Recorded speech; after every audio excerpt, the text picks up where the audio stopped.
Bonjour à tous, alors aujourd'hui un petit tuto sur comment mettre en place un lead scoring sur HubSpot. Tout simplement pour rappeler, donc qu'est-ce qu'un lead scoring? Un lead scoring, c'est simplement le fait d'attribuer une note à un contact entrant qui va vous permettre ensuite par la suite de pouvoir prioriser les contacts les plus chauds à contacter en fonction des différentes actions qu'ils ont réalisées sur le site internet. Donc comment on met en place ça sur HubSpot? Donc vous allez sur la partie paramètres ici. Hop, vous allez dans les configurer ultérieurement. Donc vous allez dans la partie propriété. Donc il y a une propriété directement qui s'appelle Score HubSpot. Donc vous allez la chercher. Score HubSpot ici. Ok. Donc voici le modèle. Donc en fait vous allez pouvoir attribuer des points, une note positive ou une note négative.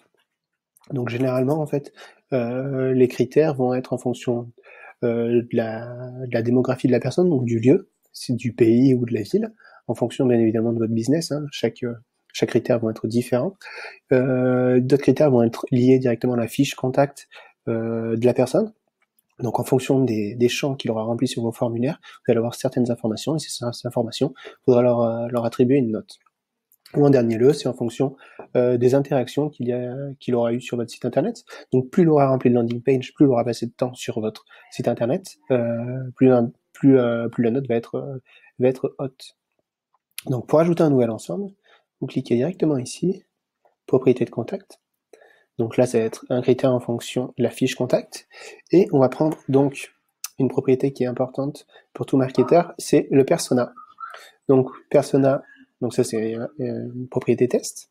Donc si par exemple mon contact est un chef d'entreprise, on enregistre. Non,